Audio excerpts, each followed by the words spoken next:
गुरुर्विष्णु गुरुर्देवो महेश्वरः गुरुर्साक्षात् परब्रह्मः तस्मै श्री गुरुवे नमः। गुरुर्ब्रह्मा गुरुर्विष्णु गुरुर्देवो महेश्वरा गुरुर्साक्षात् परब्रह्म तस्मै श्री गुरुवे नमः।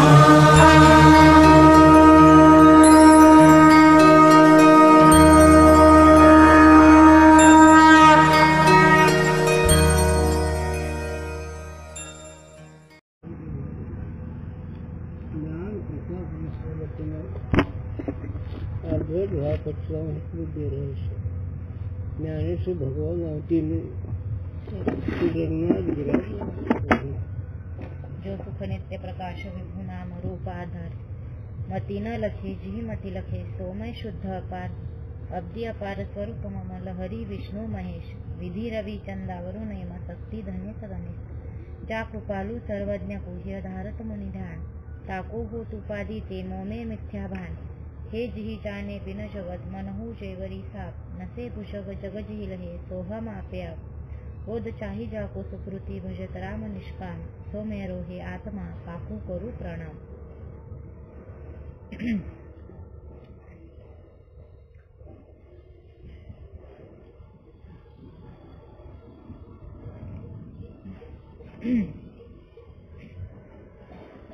ज्ञानी को विदेह मोक्ष त्याग वा परलोक की इच्छा होवे नहीं।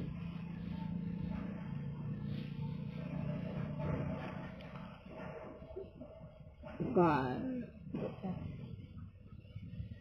होय ज्ञान राजांचे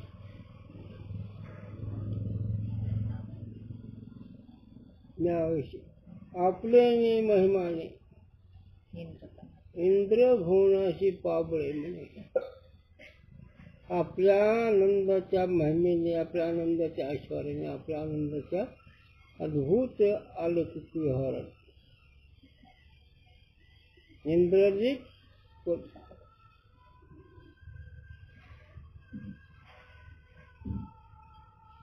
अंतर्भवी दिसे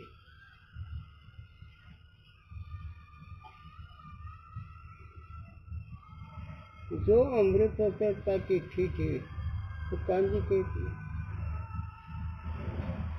ज्याने अमृताला काही तुच्छ समजलं तर घातलं पाणी पिता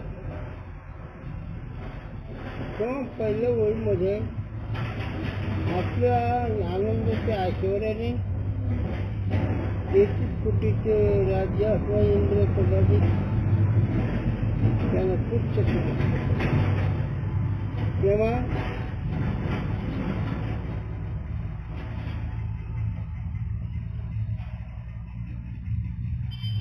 इंद्रपद हे भौरच नसतं तेव्हा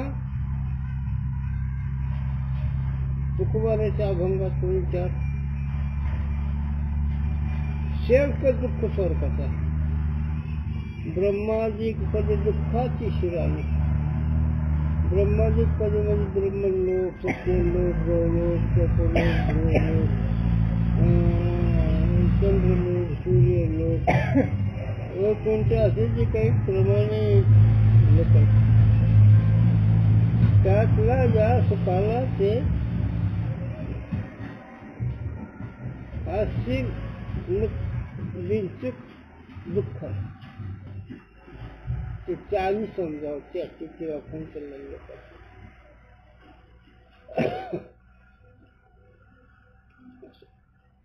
म्हणून आणि विजयमुक्तीची इच्छा करत नाही का विजयमुक्तीचा स्वरूप आनंद झोपतो त्याला इच्छा करायचं काय करायचं आहे ज्ञानी पुरुष कुठेही अडकत नाही त्याचं उत्तर आहे स्वर्गाला यायचं अडकत नाही आणि मोक्षाची इच्छा ही नाही समजून बिनचूक परमार्थ एकच लक्षात ठेवा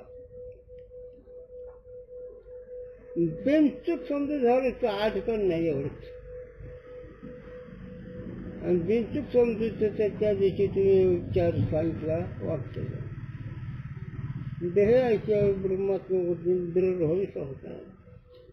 अशी ज्याची दृढ समजूत झाली त्याला बोलायचं नसतं. उगा आपलाही विस्तार करायचा आहे, समजूत ते करता झाला. ज्ञानीपुरुष स्वर्गाला जायची इच्छा नाही, सुख भोगायची इच्छा नाही, समजू सुखरूपच झालं.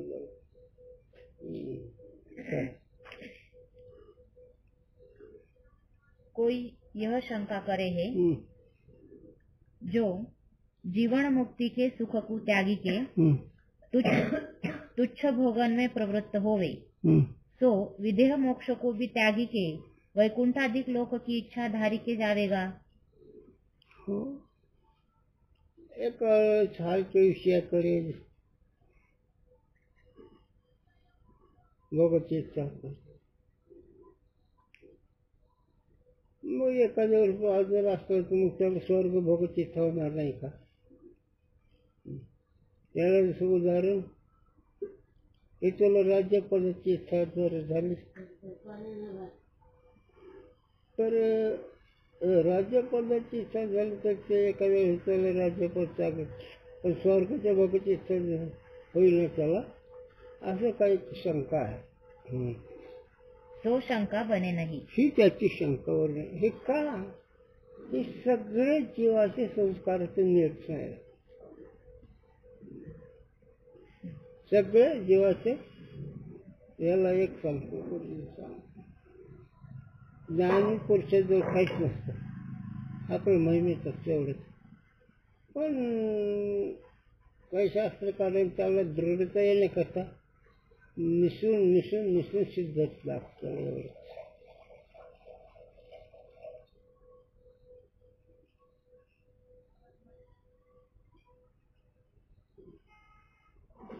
गुरुजींनी सांगावं,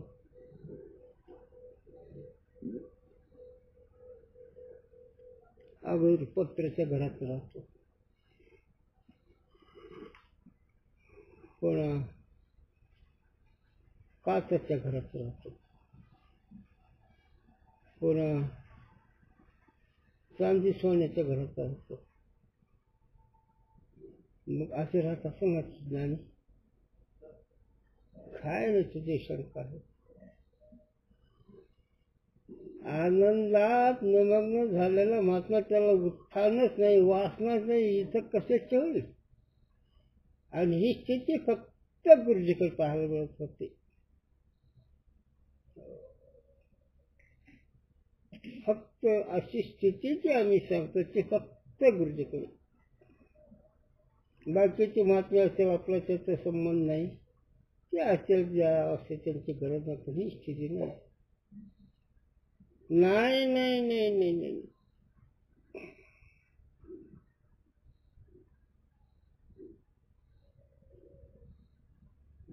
खऱ्या सकट विचार सांगा गुरुजी. हे यज्ञ आगादी करणाऱ्याची किंमत किती केली. वेश्या भोगली कवड्या येते, मग दारून येते पुत्राचे पैसे कळतं नाही बोल. पैसे स्वर्ग सुख भोग दीक्षित काय वरून जानवरांचे धंद्याळीक वाळाचे जसे लोक तर जात नाही, शाने लोक इच्छा होत नाही. आणि वाटलं तर ते जितकं तुच्छ आहे तेच सुख स्वर्गी तुच्छ आहे. स्वर्गी सुखाचं वर्णन करतो थोडं कळण्याकरता. ज्ञानोबरांनी केलं का आम्हाला काय हरकत आहे. ज्यांच्या पोटामध्ये गुमवत नाही अशा स्त्रिया, ज्यांच्या श्वास 5-10 किलोमीटर सुगंध अशा स्त्रिया, आणि अमृताचे कोठारे. ज्ञानोबराचे नाव अध्यात्म विषय आला. अमृताचे कोठारे, चिंतामणीच्या सडका, कल्पतरूचे वन, आणि अशा सुखाला हा महात्मा कफ पदार्थ समजतो.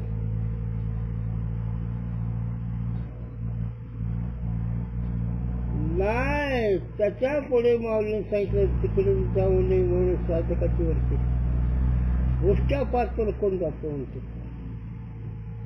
स्वर्गीचे सुख उष्ट्या पात्र, वेश्याभोगी कवडी असते का, तेच त्या कक्षात सुख आहे. की ज्ञानावर आम्ही म्हणावं आणि त्या स्थितीत दुर्दिनी असावं त्यांनी सांगावं.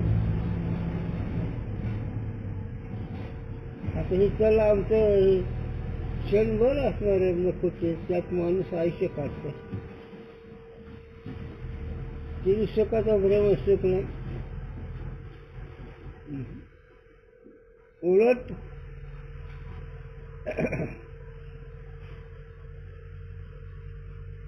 विषयाच रमण विषयाचे भोगणारे ते बुद्धीचं मात्र आयुष्याचं मात्र शरीराचं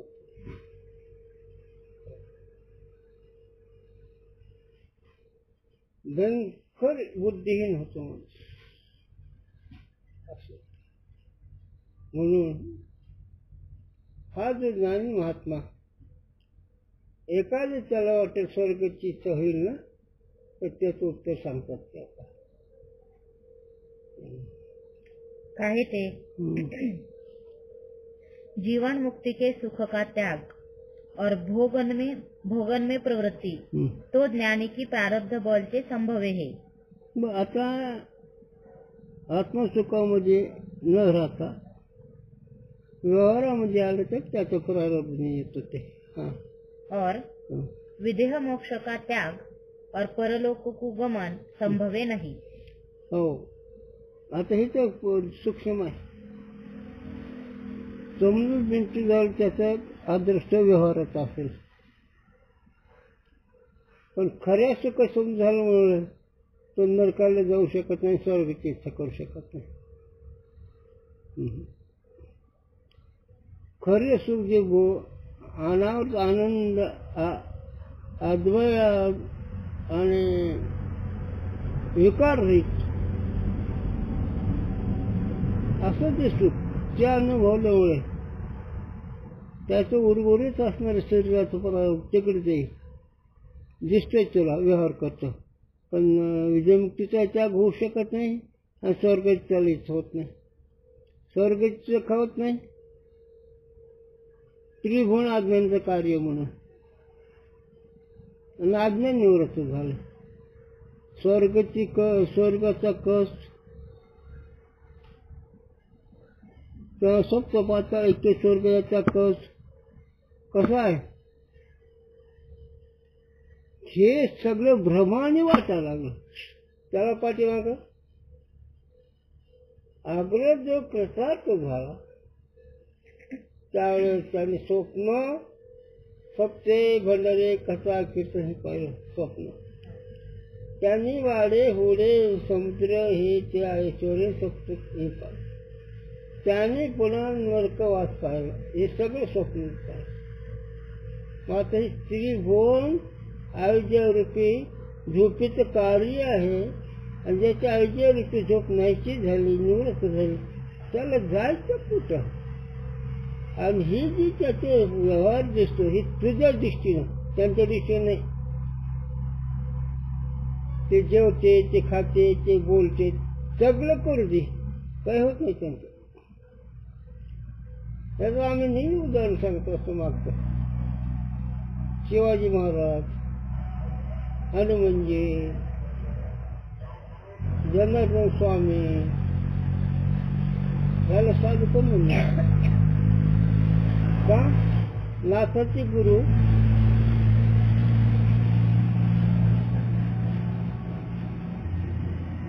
किल्ल्याचे सरसैन्यपती आणि युद्धाच्या प्रसंगामध्ये जसं वाळकर तोडते तसं माणसाची मुटकी उडीत होते जनार्दन स्वामी, आणि नाथाला दत्तच दर्शन करून गेलं.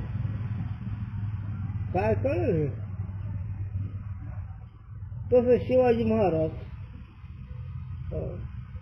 ज्यांचे तलवारीला मुसलमान घोडे घेत होते आणि मुसलमान आया शिवाजीवर पळून जायचे, आणि ती शंकरापुढे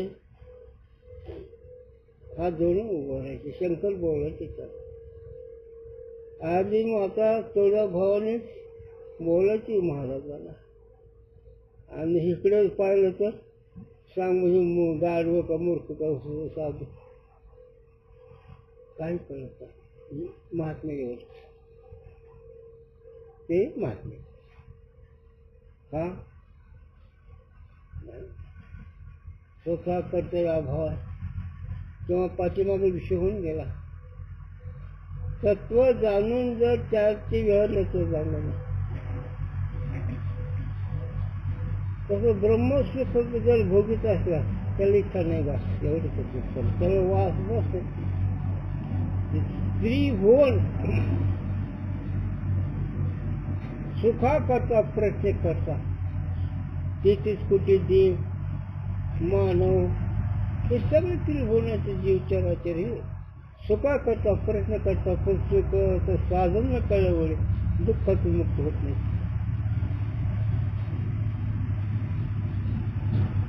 इंद्रिय लोकांच्या लोकांना वाटतं वैकुंठीच्या लोकांना सुखी. वैकुंठीच्या लोकांना वाटतं कैलासाच्या लोकांना सुखी. कैलासाच्या लोकांना वाटतं काय याचं समाधान. म्हणून ज्ञानी महात्मा तिथे गेल्याशिवाय ह्याची खरी शक्ती करत नाही. कुठे चमत्कारालाच भुललीत, कुठे विद्वतेलाच भुललीत, कुठे रिद्धी सिद्धीलाच भुललीत.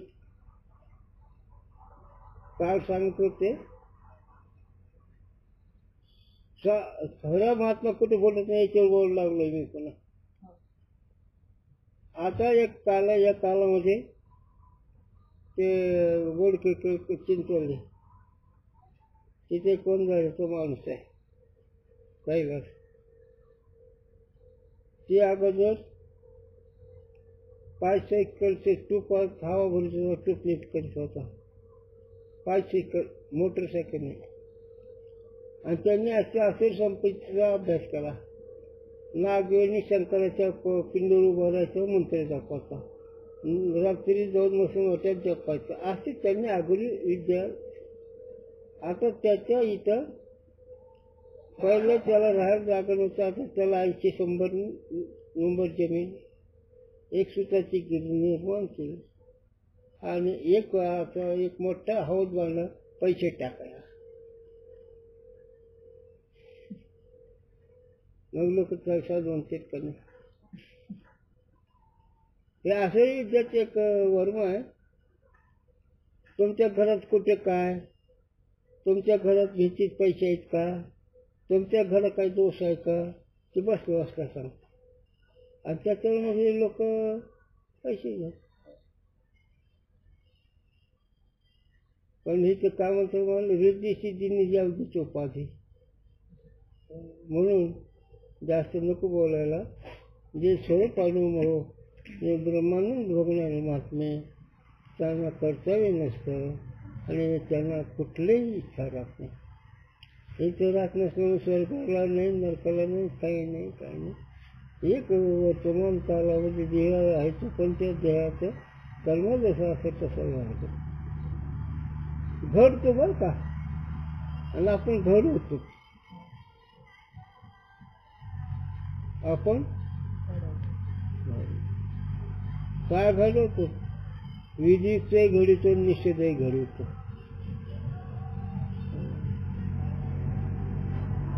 विधीचे घडवतो म्हणजे सदाचरण तरी उपयोग नाही आणि शास्त्रबाह्य व्यवहारही घडत तरी उपयोग नाही. म्हणून तिथं जोडू नये. असे ज्ञानी माती गुरुजी सारखी बाकी. मगच मी तुला सांगितलं गुरुंची स्थिती. पांडुरंग राय पाठीमाग उभं येऊन राहिले. पांडुरंग त्यांच्याबरोबर जेवले. दत्त महाराजांनी त्यांचे परभणीचा आणि ते दत्त महाराज दिलं त्यांचे कामं करतात काय आणि त्याला कसं काय राहील. काय ते ज्ञानिके प्राण बाहरी गमन करे नाही हो, याते परलोककू गमन संभवे नाही. म्हणून ज्ञानी पुरुषाचे प्राण बाहेर जात नाही, तेच लीन होतात, म्हणून त्यांना लोकांतर जात नाहीत. ते ज्याचे प्राण जसे राहिले म्हणजे एकच सांगतो तुला, आता लक्षात ठेव, काही असलं तरी जो पण स्वरूपाची अनओळख तो पण ही चांगलं वाईट एकच करते. आणि एकदा स्वरूपाची ओळख बिनचूक झाली की पुन्हा चांगलं वाईट नाही त्याच्यामुळे. एवढंच. और विदेह मोक्ष का त्याग भी संभवे नहीं. आणि विधेयमुक्त जे आहे विधेयमुक्त एकच आहे. विजयमुक्त म्हणजे पोहोचलेला जो महात्मा त्याला कुठलं स्मरण नसतं. का? आकाशामध्ये चांगला व्यवहार का योग्य व्यवहार आहे का वाईट व्यवहार आहे? आकाशामध्ये कोणता चांगला व्यवहार आहे? उदाहरण सांग. उदाहरण म्हटलं आकाश आहे, त्याच्यावर चांगला व्यवहार आहे का वाईट व्यवहार आहे? आकाश चांगला व्यवहार करतं का वाईट व्यवहार करतं आकाश? का बरं?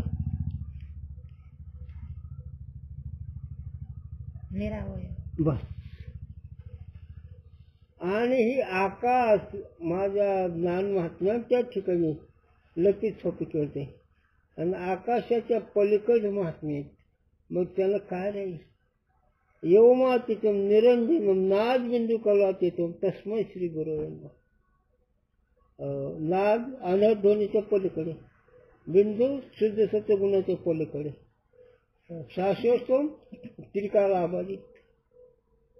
असे जे गुरुजी असे जे कोणाचे महात्मे त्यांना काही नाही, स्वर्ग नाही ना मृत्यू नाही. म्हणजे सुंदर जातो स्वप्न, कहाँ सुख और का मूर्ख, कहाँ नरक और का पंडित, काय नाही. म्हणजे अवघे रूपी स्वप्न अज्ञानाचं कार्य आहे. स्वप्न हे त्याचे समजणं असतं, अज्ञान नाही ते. जोपर्यंत तुला जहाजिक जग वाटते, जोपर्यंत तुला जन्ममरण वाटतंय, जोपर्यंत तुला स्त्री पुत्र वाटतात, जोपर्यंत पैसा बायका वाटतात, जोपर्यंत मी विद्वान, मी हे बाकीचे मूर्ख आहेत, जोपर्यंत मी योग्य आहे, रिद्धी माझं काम करत, हे जोपर्यंत तोपर्यंत हे सगळे अज्ञानी, सगळे स्वरूपाची ओळख असणारे, स्वरूपाची ओळख नसणारे बरं का. आणि ज्याला स्वरूपाची ओळख झाली ते एकच गणित केलं मागलेलं, अद्वैत कुसुरी. आणि याचं चिंतन तुम्हाला पाहायचं असेल तर 7वा अध्याय ज्ञानोबा राहायचं वातावरण परत. ही मायारूपी नदी आणि मायारूपी नदीतून जाणाऱ्याची काय खजिचे आहेत हे त्यात लिहिलं. आणि ही मायारूपी नदीतून पार पडलेलं तेही लिहिलं त्याला. असं त्याला उदाहरण दिलं. हनुमानजीने 7 समुद्र एका क्षणात, एक क्षणात उड्डाण पार केलं. समुद्र तर गायच्या खुराचं पाण्याचं, गायच्या खुराचं पाणी त्याला उडी मारायची गरज. 7 समुद्र ज्या पुरुषाने एका क्षणात गायच्या खुरासारखं पाण्यात असं उड्डाण मारलं त्याला गायच्या खुराचं पाणी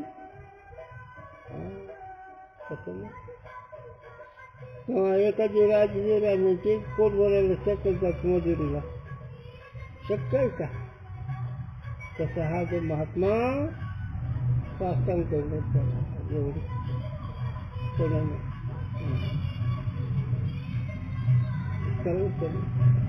पण उभं हे तुम्हाला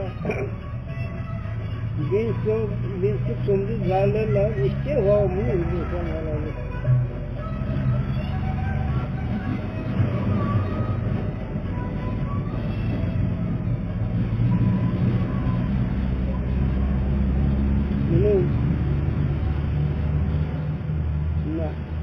चला किती सांगितलं तरी महात्मा शब्दाचा विषय नाही. महात्मा शब्दाचा विषय नाही. संत हे शब्द नाही. तुका म्हणे अंगी व्हावेच आपण जर संत झाला, जर आपल्याला अज्ञान निवृत्त परमानंदाची प्राप्ती जर झाली, तर मग आपल्याला हे काय वैभव कळेल त्यांचं. तुम्ही सात्विकपणाने त्यांना साधू म्हणतात, पण तुम्ही त्यांचे साधू कशा ते कीर्तन करतात, ते प्रवचन करतात, ते ज्ञान सांगतात, सगळं तुम्ही साधू म्हणतात, आणि ते काहीच करीत नाही. हे कुठे कळायला लागलं?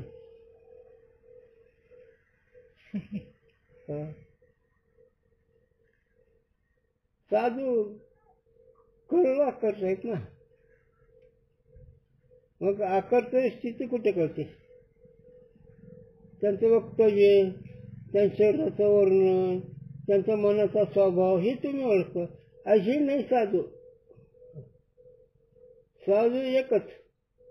मागं सांगितलं नाही तुम्हाला तिकडे फिरायला जाताना, निळामणी विरक्त देहीन आठवत नाही विषयाचा. असं विषयी विसर पडला निषेध, अंगी ब्रह्मच ठसवला ही साधू. हे जसे लवंग रवले तर झोप येत नाही. काय एकच सांगा गुरुजीने, ते जपणं जपलं तुमचा पण सुखामध्ये उत्साह नाही आणि स्मरण नाही, जाणीव नेणे, आणि हे तुझं स्वरूप आहे. तू हे सच्चिदानंद जीवा, तू सच्चिदानंद आहे, जीव नाही. आणि तुझ्या ठिकाणी विकार नाही झाला, व्यवहार नाही झाला, वृत्ती निवृत्त झाली, जन्म दिसते, सुख निजलं बा शून्य सारून ते शिष्ट. शून्य म्हणजे आज्ञा, शून्य म्हणजे स्फूर्ती, हे तिथं नाही. निजलं म्हणजे आनंदात रमणं असं आहे. आणि हे नरदेहाचं कर्तव्य आहे. नरदेहाचं कर्तव्य ही मिळवू नये, बाकी सगळा पुरुष वापरात आहे झाला.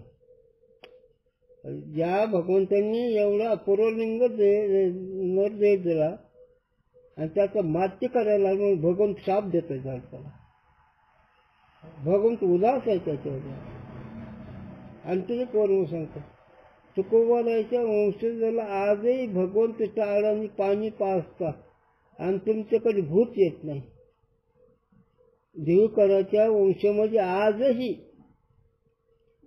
भगवंत शेवटचा क्षण, त्या शेवटच्या क्षणाला भगवंत वार करायच्या रूपाने टाळाने पाणी पाजतात त्या वंशजाला, आणि मग नंतर त्यांचा देह सुटतो. आजही तुमच्याकडे लांब असलं पळून जाते.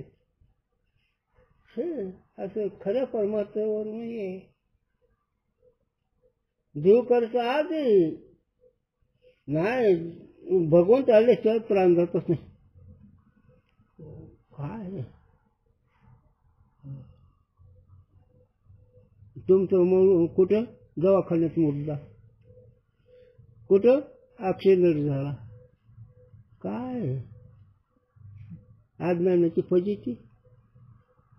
असं किती सांगितलं तरी हे एक साधू अनुभव असा नाही करत. म्हणून नवनाथ होता, त्याच्यामध्ये त्या गोपीचंदाला आणि मैनावतीला सगळ्या लोकांनी नाव किती ठेवले. गोपीचंदाला त्याच्या बायकोने अगोदर कधीच जालिंदर काय आरोप घेतला हे सगळे तिथं वाचावं वय कळते. पण ते जालिंदर होते. 12 वर्ष त्या लिलीच्या ह्याच्यात खड्ड्यात राहिलं स्थिती. आणि पण त्याच गोपीचंदाला त्यांची कृपा झालं. मग काय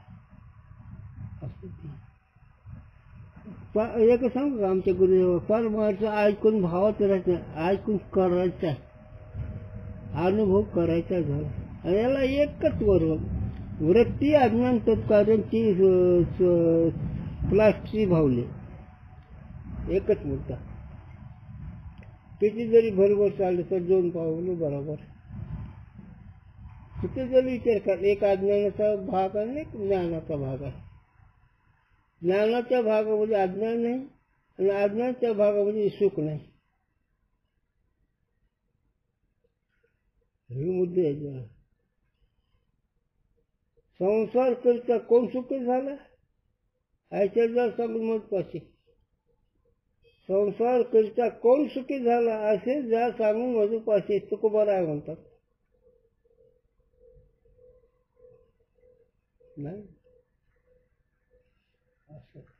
आणि ही ज्ञानी महात्मा आपलं मेहनत म्हणून त्याचा जे व्यवहार होतो ते तुझ्या दृष्टीने त्याचा देहाचा व्यवहार होतो असं आम्हाला सांगावं लागतं. तुझ्या दृष्टीने त्याला देहच नाही तर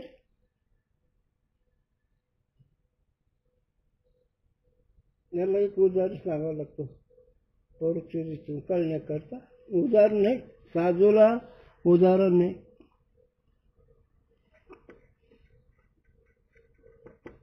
गुरुजींनी सांगावं. किती माणूस व्यवहारिक रंगून गेला तुमच्या विचाराच्या पुढे तो रंगला प्रपंचात, पण दगड खात नाही आणखी तो. ही जसं दगड खाण्याची इच्छा नाही त्याच्यावर कुठलीच इच्छा नाही म्हणून त्याला व्यवहार कुठला. आता गुरु दुसरं म्हणत होते पण आपलं ही म्हणतो चला मग त्याच्या शेवटचं प्रारब्ध करून सांगतो. काहे ते ज्ञान ते अज्ञान के निवृत्ती होय के ही कधी पंक्ती विचारू नये. प्रारब्ध भोगते अनंत स्थूल सूक्ष्म शरीराकार अज्ञान का चेतन में लय विदेह मोक्ष कहिए है. विदेह मोक्ष कशाला म्हणायचंय. अज्ञान निवृत्त झाला. अज्ञान निवृत्त म्हणजे काय. अज्ञान निवृत्त म्हणजे काय.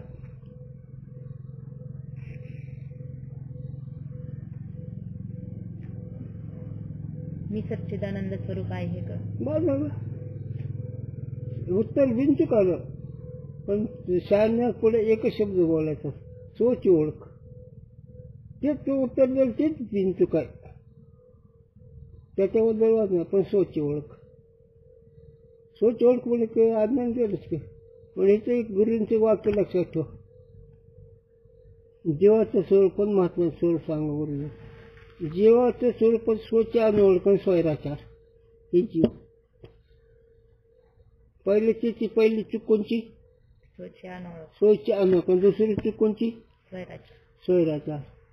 आता स्वैराचार म्हणजे काही रंगीबाज नसेल काही दारू पित नसेल काही गांजा ओढीत नसेल होय नाही. दुसऱ्याचे मुंडके मोठं आपण गब्बर ही स्वैराचार आहे. त्याच्या पुढे चलो आपण देवाला विसरून सगळे इंद्रियाचा व्यवहार ही स्वैराचार. इथेच हात टेकावा लागेल ना. देवाला विसरणं आणि सगळे व्यवहारात इंद्रियाचा व्यवहार करणे ही स्वैराचार आहे. म्हणजे ह्या दोन चुक्या ज्याच्या जवळ त्याला जीव म्हणावं होतं आणि ह्या दोन चुक्या ज्याच्या तो महात्मा. मग खात पित असे बोलत चालत असे व्यवहार करीत असेल तिथं तिथं पण नाही जा.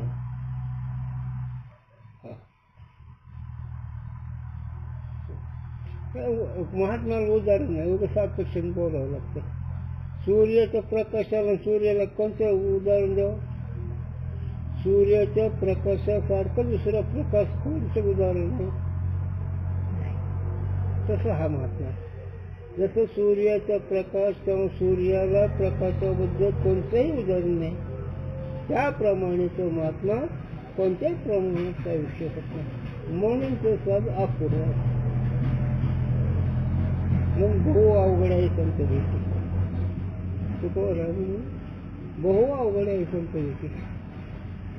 तुमच्या वक्त्याला कोणी ब्रह्मचारी असेल त्याला कोणी हृदयसिद्ध असेल त्याला कोणी भव्य कपडे घालून असेल त्याला हे तुम्ही साधन तेव्हा साधन कर एकच तो कमन्यांगी व्हायचं आपण तरच.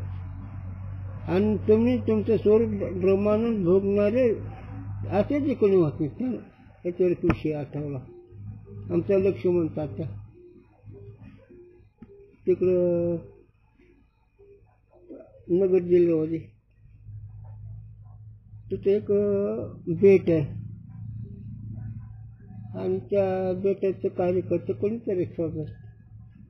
तर त्या साधूकडे यज्ञाचे एक मंडप, भजनाचं एक मंडप, कीर्तन करणारा एक मंडप, भजन करणार म्हणलं ना, एक यज्ञ करण्याचा, एक भजन करण्याचा, एक कीर्तन करण्याचा मंडप आणि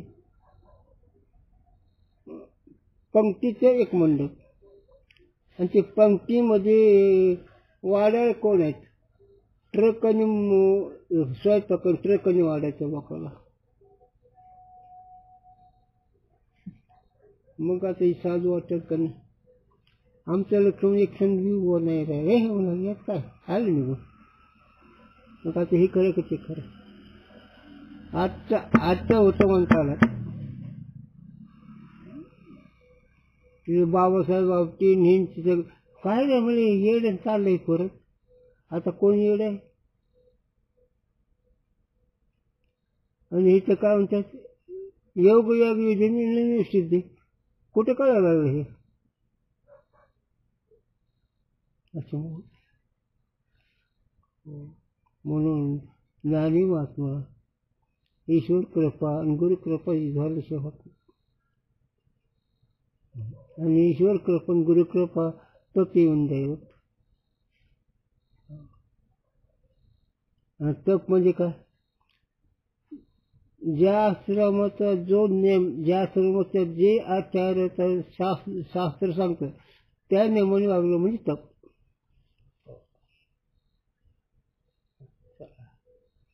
आणि हे सगळं झालेलं आहे त्याचं.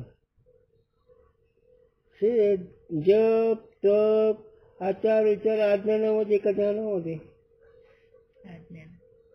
हा आहे का नाही. त्याला उदाहरण गुरुजी सांगत आहे. लहान मुलाला तुम्ही त्याचं अंग पुसता, आंघोळ घालता, काय करता, कपडे लत्ते घालता. तसं अज्ञानाला ही सगळे कपडे लत्ते घालावं लागते आचार विचाराचे. आणि हे कोण घालतंय कपडे लत्ते आंघोळ धुणं कोण घालतं, आई. तसं तुम्ही संत माय बाप करा पाहून काय मी पती कीर्तन महाराज तुम्ही संत माय बाप. हो केव्हा दुसरं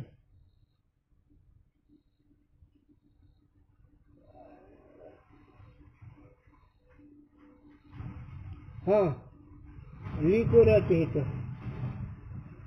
थोडं का तू ऐकत का सकल काकड्यात लिकोरात येतं जाणे माऊलीची चित्त. तसं जेव्हा ही साधूही आहे, साधूही आई जेव्हा घेतो आणि जसं जेव्हा ते हित करण्याकरता ती आई जसे त्याला प्रश्न करते तसे साधकाचं उदाहरण करतात. साधू प्रयत्न करतात.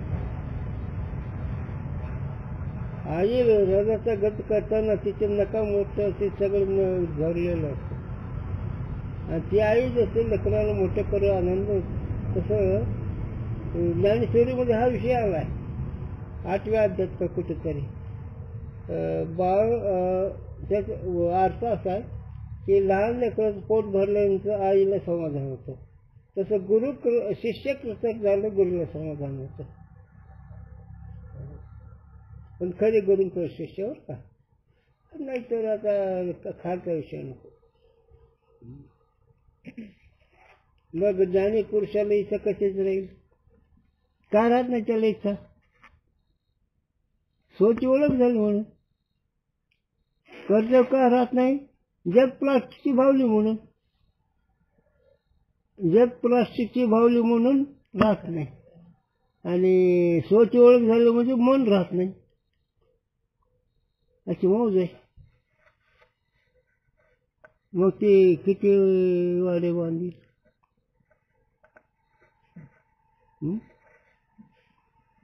त्याच्या मागं प्रपंच आलं तरी स्वीकारित नाही. आता गुरूंची प्रेरणा. शिवाजी महाराजांनी तुकोबारायांना ग्राम पाठवला, स्वीकारला, बाद झालं. आम्ही पळतो, फरक एवढाच आहे. शिवबा तो छत्रपती आहेत, पण आम्ही पत्रपती आहेत. हे तो आम्हाला बरेच नाही पडत, हे आम्हाला नाही पडत. आज काल मी विषय वाचला गंगा भारतीचा, गजानन विजयमध्ये महारोग झाला. गजानन बाबांनी नीट केला. मग त्याचे मुलगा आणि मंडळी आले. त्यावेळेस काय उत्तर दिलं, काय म्हणलं गंगावरचे बायकोला आणि पोराला, ते चुकीचं आहे का? हां, नाही गणित सोडू रे, आपली भूमिका आणि नको म्हणजे गणित सोडू होता. कारण अगोदर गणित सोडलं मन तसं होत असतं. कनिष्ठ भूमिका नाही घ्यायची त्यावेळेस सुद्धा. आता तुम्ही ज्यावेळेस विद्यार्थ्याला गणिताची किंमत सांगता त्यावेळेस तो म्हणत नाही का खिशात पैसा असतो का?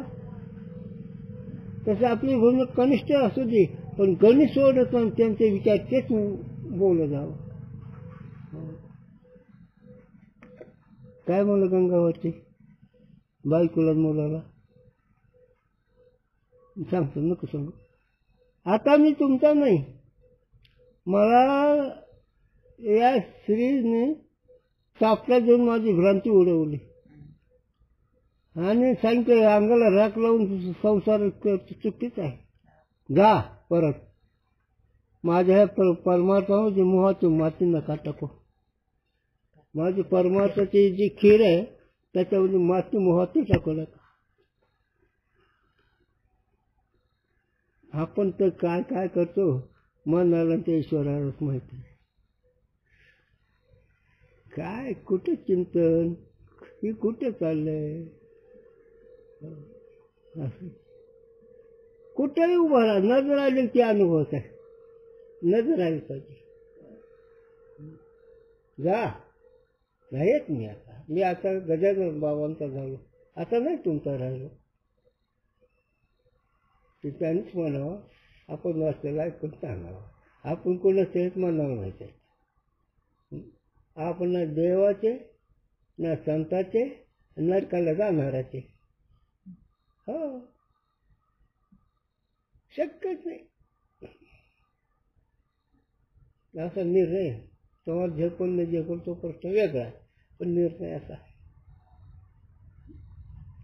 काय. त्यावेळेस मला वाटतं माझं आयुष्य गेलं तरी एक माल बसत आहे ते सुटत नाही म्हणाला.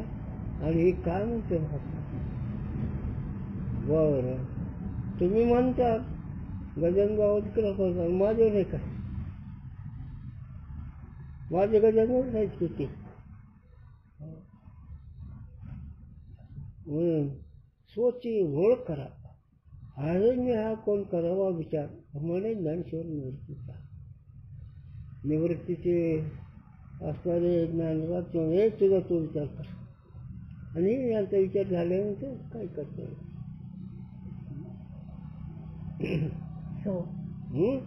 सो अवश्य होवे हे. त्याच प्रारब्धाचा वेळ अवश्य होतं. हे दुसरा एक दृष्टांत आला नाथाचा भाग होतात. फाशीला दिलेला माणूस, फाशी कळची का? आताची फाशी वेगळी, त्यावेळीची फाशी वेगळी. आताची फाशी करंट सोडतात, गुन्हेगार करंट सोडून मारतात. तर तशीच तिकडे पहिली फाशी होती जुन्या काळात. असे 3 पायाचे ही करायचे वावडे, ते उदळायचं नसतं का तसं. आणि त्याच्या गळ्यावर सोळ लावायचा आणि त्याला असं एक आकडा लोखंड असं खवायचा घशात. आणि ते पाय ओढून घेतल्यानंतर ते सगळं खूप मध्ये जातो, मोडतो माणूस. मग त्यावेळी त्याला विचार तुला येतं कोणते. आता त्या भाग होतो दिसला. फाशीवर दिलेला माणूस त्याला विचारावं इच्छा कोणची, एकच इच्छा, कोणती इच्छा नाही, इथून मुक्त. हे मी उदाहरण का दिलं, फाशीला दिलेल्या माणसाला जसं कोणतीच इच्छा नाही तर त्याला कोणती इच्छा नाही विषय असतात.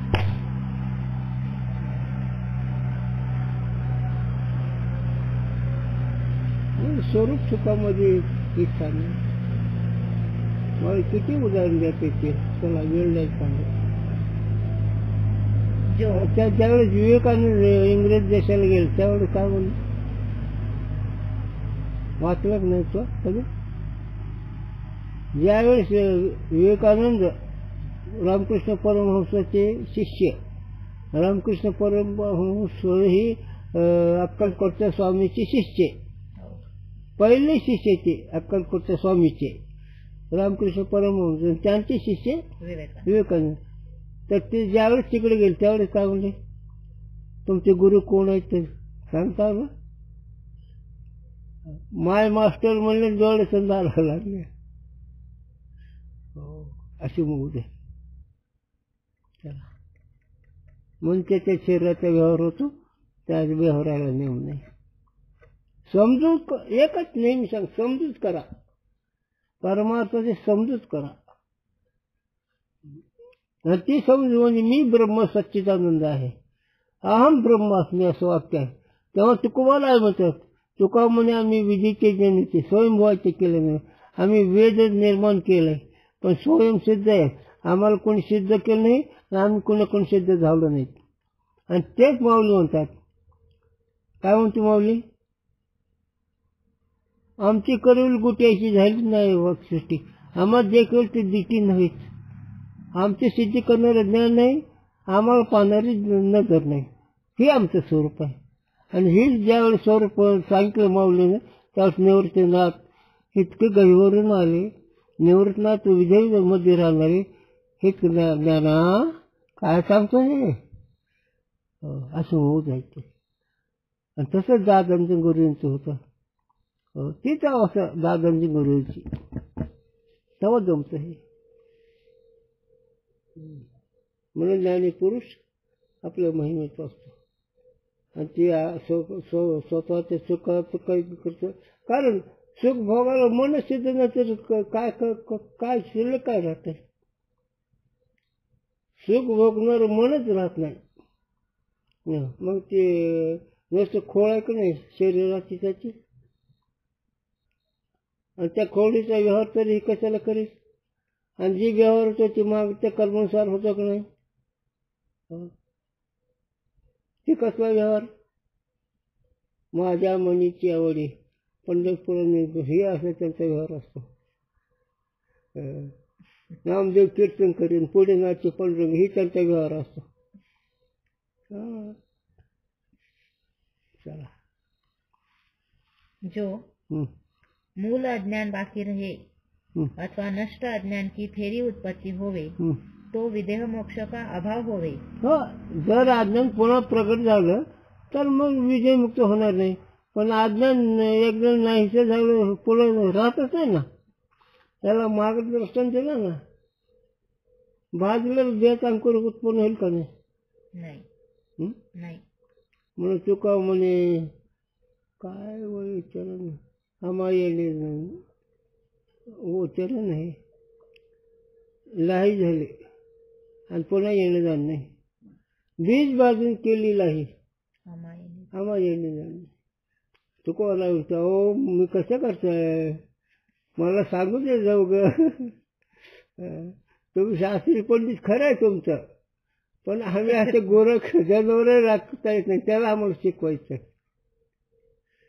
बीज बाजूने आम्हा येणे जाणे तसे ब्रह्मरसगुळी तयाचे पावले वासना नेमून समोरच्यांची. वासना संपलं की खरा मुक्त, आणि वासना साधूच्या बोधाशिवाय संपत नाही. आणि वासना जोपर्यंत तुम्ही मार खालीशिवाय राहत नाही.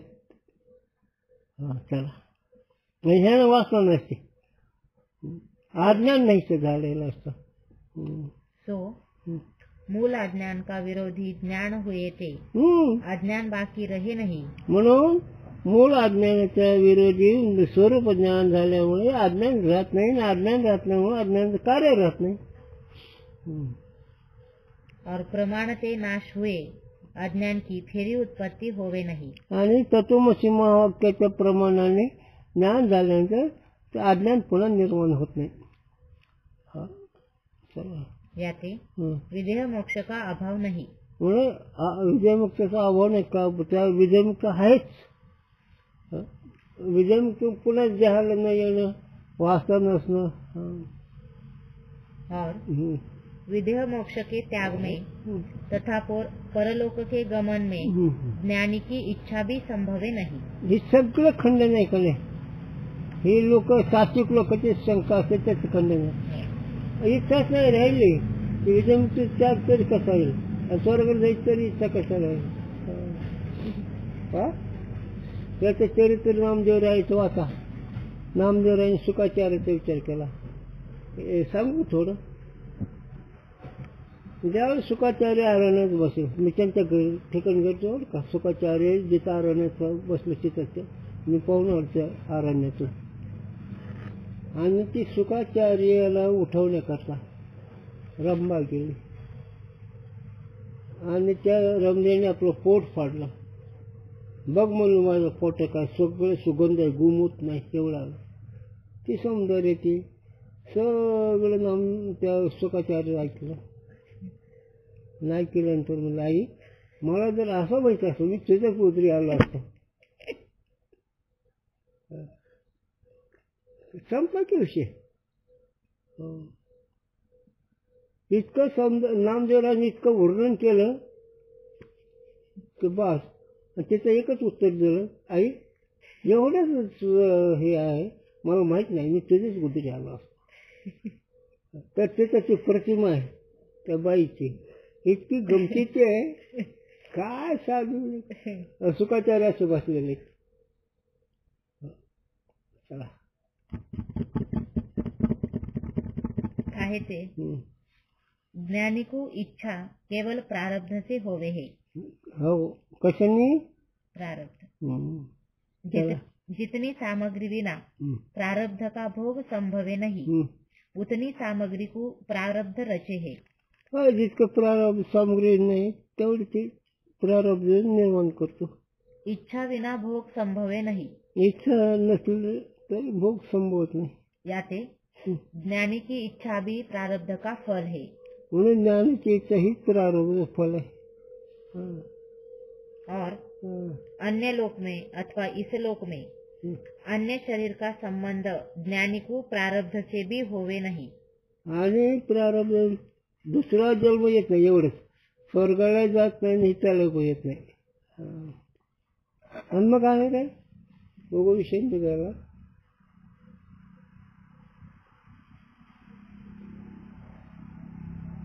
फलाने साधू फलाने गावात जन्माले कसं करावं? मी त्याचं ज्ञान इच्छा नाही. तो साधू नसतो. तो साधूच नसतो त्याला. जो जन्म होतो तो साधू, जो परत जन्म होतो तो साधू कसा आहे का नाही? म्हणजे जो पण जन्म तो पण त्याला सत्याचा जगाला, आणि त्याला भ्रम जन्म ठरलं त्याला जन्म मरण नाही. नाहीची नाही नाहीची आहे. आणि हे कर्मठ उपासकाला अजिबात जमत नाही. जे नुसते भक्ती करतात, जे काही नुसते विद्वान त्याला अजिबात जमत नाही. म्हणतो मी वास करायलाही बोललो, तुला सांगून बोल वास करायला बोललो असाल म्हणले तुम्ही मोठे काय जगातले, इथं नाही चालत.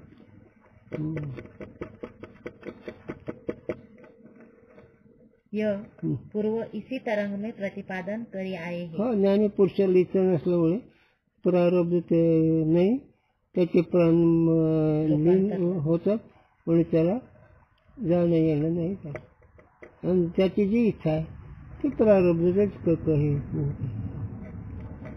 मग इच्छा म्हणायची. हे याते ज्ञानिकु प्रारब्ध से विदेह मोक्ष त्याग की वा परलोक के गमन की इच्छा होवे नाही. म्हणून का एकच चाल, परलोकाची इच्छा नाही आणि विजयमुक्तीची इच्छा नाही. स्थिती प्राप्त झाल्यावर काय बिनचूक कळलं का नाही. त्याची एकच कोण आहे तुकोबारायांनी सांगा. तुका म्हणे नाही जाणीव अंतरा अंतर सारा आनंदाचा. जिथे जाणीवच नाही कुठली त्याला काय नाही. जी काय आहे ते प्रारब्ध ते बी तुझ्याकरता म्हणायला लागलो नाही तर त्याला प्रारब्ध बी नाही. टिप आहे घ्यायची का? राहू दे की इच्छावर टिप आहे. इच्छा किती एक टीप एक पेज आहे. नको मग सूक्ष्म विषयाचं कुंडली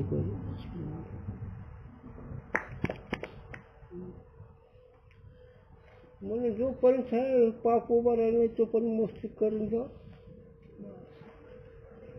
करून घ्यायचं काय आता निश्चितच ठरलं. पण ते निश्चयाला बळकटी आणायचे. निश्चय झाला पण त्याला बळकटी आणायचं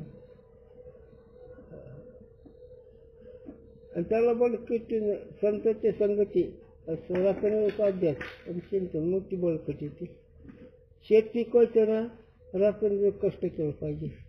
तण काढायचं, गवत काढायचं, खुरपायचं, पाणी द्यायचं, सांभाळायचं, पाकळा हाकायचे, मग ते पीक घुमरी पीक.